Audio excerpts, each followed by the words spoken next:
बच्चों, आज हम पढ़ने जा रहे हैं सेक्शन नंबर 12 व्हेल। यानी व्हेल एक फिश है जिसके बारे में आज हम पढ़ेंगे। ललित समुद्र के किनारे लहरों से खेल रहा था। अचानक समुद्र में एक भारी भूचाल सा आया और एक विशाल जीव दिखाई दिया। यानी ललित जो था वो समुद्र के किनारे लहरों के साथ खेल रहा था। अचानक समुद्र में एक भूचाल सा आया, यानी लहरें ऊपर नीचे हुई, तो उसने एक विशाल जीव देखा। उसे देखकर वह डर के मारे कांपने लगा। तभी उसे एक भारी आवाज सुनाई दी, छोटे राजा। तो उसे देखकर उसे बहुत ही डर लगने लगा, लेकिन तभी उसे एक भारी सी आवाज सुनाई दी, छोटे राजा, डरो मत, मैं तुम्हें मारूंगी नहीं, तुम बहुत प्यारे बच्चे हो, क्या नाम है तुम्हारा। तो जब उसने ये बात सुनी तो उसने कहा कि डरो मत, मैं तुम्हें नहीं मारूंगी, तुम बहुत ही प्यारे बच्चे हो, तुम्हारा क्या नाम है। यह सुनकर ललित की जान में जान आ गई। वह बोला, मेरा नाम ललित है, तुम कौन हो। तो जब ललित ने ये सुना तो ये सुनकर उसकी जान में जान आ गई। फिर वो बोला कि मेरा नाम ललित है और तुम कौन हो। मैं एक हंसी गूंजी, हाँ तुम्हारा जैसा विशाल जीव मैंने आज तक नहीं देखा, ललित बोला। तो उसने कहा कि मैं एक हंसी गुंजी हूँ, हाँ तुम हो। फिर ललित क्या कहता है कि मैंने तुम्हारा जैसा विशाल जीव अभी तक कोई नहीं देखा। तो सुनो मेरे राजा भैया, मुझे व्हेल कहते हैं। थल पर और जल में पाए जाने वाले जीवों में मैं सबसे बड़ी हूँ। तो वो कहती है कि मुझे व्हेल कहते हैं और थल पर और जल पर पाए जाने वाले जितने भी जीव हैं उनमें मैं सबसे बड़ी हूँ। मेरा वजन सुनोगे तो आश्चर्य में पड़ जाओगे, मैं तुम्हारे हाथी से कई गुना भारी हूँ। यानी वो कहती है कि मेरा वजन अगर तुम सुनोगे तो तुम बहुत ही शॉक्ड हो जाओगे। यानी मेरा जो वजन है वो हाथी के भार से भी कई गुना ज्यादा है। मेरी लंबाई 100 से 125 फुट तक होती है। छोटे छोटे जहाजों को मैं खिलौना समझकर उछाल देती हूँ। यानी इसकी जो लंबाई है व्हेल की वो कितनी होती है, 100 से 125 फीट तक होती है और छोटे छोटे जहाजों को वो खिलौना समझकर उछाल देती है। ललित ने पूछा, तुम्हारा चेहरा तो मछली से मिलता जुलता है। अब ललित पूछता है कि तुम्हारा जो फेस है वो लगभग मछली से मिलता जुलता हुआ है। हाँ तुम सही कह रहे हो, लेकिन मैं मछलियों की तरह अंडे नहीं देती, बल्कि बच्चों को जन्म देती हूँ और उन्हें दूध भी पिलाती हूँ।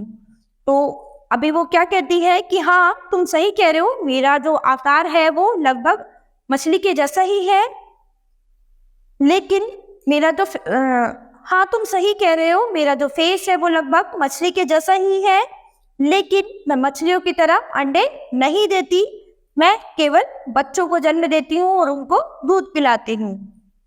मेरा एक बच्चा हाथी के बराबर होता है। मैं उसे 7 महीने तक अपने पास रखती हूँ और उसे अपना दूध पिलाती हूँ। यानी मेरा एक बच्चा जो है वो एक हाथी के समान होता है। मैं उसे 7 महीने तक अपने पास रखती हूँ और उसे अपना दूध पिलाती हूँ। मेरा दूध भी कम ताकत वाला नहीं होता, यानी मेरा दूध भी जो है बहुत ज्यादा ताकतवर होता है। उसमें बहुत चिकनाई होती है, यानी व्हेल के जो दूध होता है उसमें बहुत ज्यादा चिकनाई होती है। ललित ने फिर पूछा, ठंडे पानी में जब तुम तैरती हो तो तुम्हें ठंड नहीं लगती। ललित से नया क्वेश्चन पूछता है कि तुम इतने ठंडे पानी में तैरती हो तो तुम्हें ठंड नहीं लगती क्या। नहीं मेरे भैया, मेरी खाल के नीचे चर्बी की मोटी तह होती है जिससे मुझ पर ठंडे पानी का असर नहीं होता। तो कहते नहीं, मेरी खाल के नीचे जो चर्बी है उस पर एक मोटी तह होती है जिससे मुझे ठंडे पानी का कोई भी असर नहीं होता। फिर क्या तुम सांस भी लेती हो? यह भी कोई पूछने की बात है, संसार का प्रत्येक जीव सांस लेता है। अब उसने नया क्वेश्चन पूछा कि क्या तुम सांस भी लेती हो। फिर व्हेल क्या कहती है, ये भी कोई पूछने की बात है, संसार में जितने भी जीव हैं सभी सांस लेते हैं। अन्य मछलियां अपने गलफड़ों से सांस लेती हैं, किंतु मैं फेफड़ों से ही सांस लेती हूँ, जैसे तुम लेते हो। यानी बाकी जो मछलियां हैं वो अपने गलफड़ों के द्वारा सांस लेती हैं, लेकिन मैं अपने फेफड़ों से ही सांस लेती हूँ, जैसे कि तुम लेते हो। हाँ, मुझे सांस लेने के लिए समुद्र की तह से निकालकर बार बार बाहर आना पड़ता है। पहले मैं अपने गलफड़ों की गर्म हवा को बाहर निकालती हूँ और फिर ताजी हवा अंदर लेती हूँ। भेड़ ने बताया।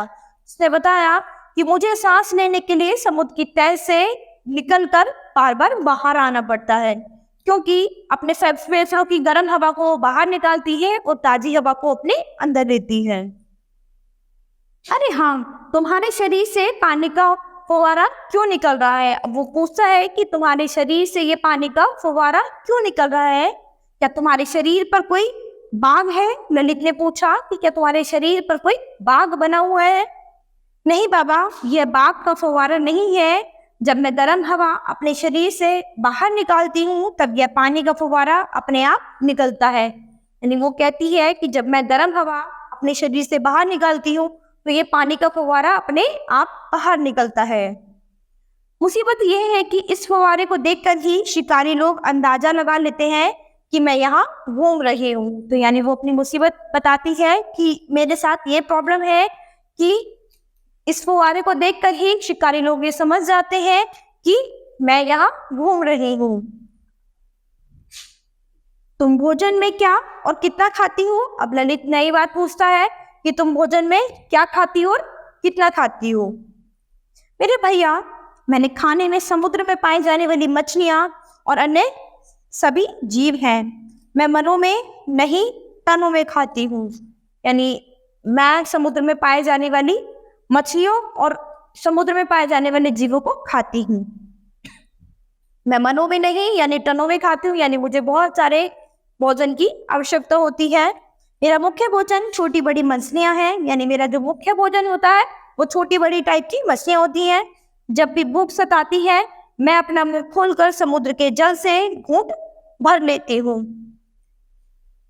मेरी घूंट में समुद्र में पलने वाली कई प्रकार की मछलियां और अन्य जीव जंतु आ जाते हैं। यानी जब भी उन्हें भूख लगती है व्हेल मछली को, वो क्या करती है, समुद्र के पानी में एक बड़ी सी घूंट मार लेती है और जब वो पानी उनके मुंह में आता है तो उसमें बहुत सारी छोटी बड़ी मछलियां, बहुत सारे छोटे मोटे जीव जो पानी में रहते हैं वो उसके मुंह में आ जाते हैं।